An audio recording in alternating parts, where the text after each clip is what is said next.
is that we look forward to further debate on it. Kia ora. Ko Rauhui Kātani. Thank you, Mr Speaker. The Māori Party has taken a keen interest in this Exclusive Economic Zone and Continental Shelf Environmental Effects Bill, particularly in respect of its capacity to provide for an effective environmental management regime in the EEZ and the ECS, essentially the seabed and subsoil of Aotearoa. Respect for the marine environment, the acknowledgement of the importance of land and waters that have provided sustenance is an essential element of the Māori worldview. Implicit in our tikanga is the reminder to respect and protect nature so that future generations may enjoy the same quality of life that we cherish now. We entered into analysis of this legislation, therefore, with a view as to how it will enhance the sustainability of our environment and enable mana whenua the rights and responsibilities encompassed in our understanding of kaitiakitanga. We see any investment in protecting our primary ecosystems as being necessary for future economic prosperity and for the future of the benefit of future generations. As seafaring people, we appreciate that we have partaken of the food garden sown by our ancestors for our benefit. In due course, it will become time for us to re-sow to ensure sustenance for the generations to come. That time is now. The opportunity is here through this legislation. And so this legislation sets out an obligation for adverse environmental effects to be avoided, remedied or mitigated.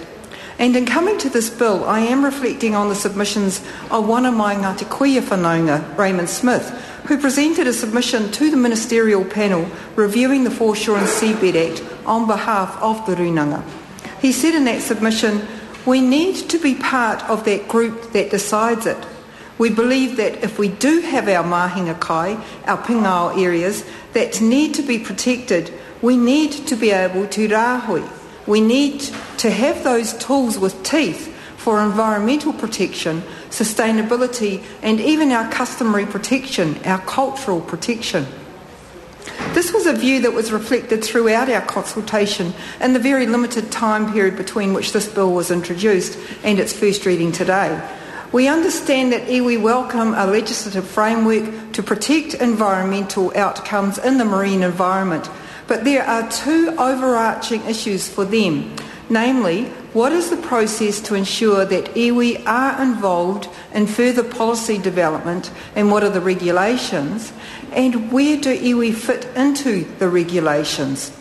I don't think there is any doubt as to where iwi are concerned that we want to avoid any potential risk of harm to the environment and subsequently any threat to the present and future economic well-being of New Zealand. We see the extension of the responsibilities of kaitiakitanga as taking up a vigilant stance to watch out for the health and safety of people, to safeguard the biological diversity and integrity of marine species and ecosystems and processes, to protect rare and vulnerable ecosystems, as well as the habitat of depleted, threatened or endangered species. Our commitment, therefore, to manage the cumulative effects of all activities on the environment is our uppermost concern in this bill. First and foremost, we are pleased that the legislation will provide for consultation with Māori and will ensure consideration of treaty settlements and customary rights and or interests granted under the Marine and Coastal Area Takutaimoana Act 2011. But we are concerned from some preliminary views of iwi that the EEZ bill currently contains any insufficient protection for and recognition of Māori interests. There are a number of areas where the regime needs to be strengthened, which could improve the opportunity for more meaningful participation by Māori and enable better protection and recognition of Māori interests. We have approached the Minister with our suggestions in this regard and hope that he will give due thought to his response. One particular suggestion, for example, is for a mandatory requirement for a cultural impact assessment to be completed before an application can be accepted and provision for cost recovery for iwi hapu participation in processes. The preliminary assessment from the iwi we consulted is that they consider that the bill is less than existing precedent. And of course, in their view and in ours, it should in fact be seeking to improve upon existing statutory precedent. They also believe that the bill is somewhat hollow. The substantive criteria for balancing environmental impacts and economic outcomes are left to regulations and or decision makers which may not provide desirable surety for environmental outcomes.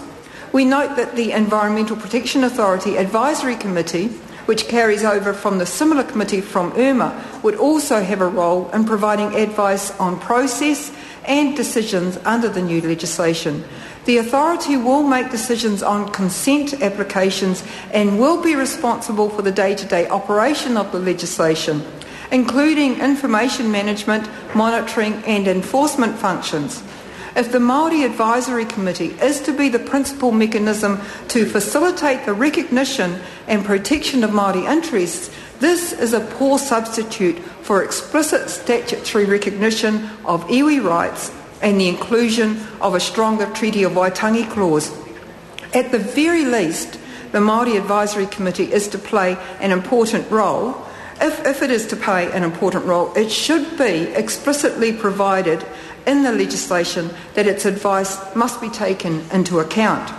I am mindful too that the recent Waitangi Tribunal report on the Y262 claim, ko Aotearoa tēnei, discusses the role of advisory committees in some detail and recommended that they should have broader roles, including the discretion to comment at will rather than on referral, and with input from iwi hapu as to appointments.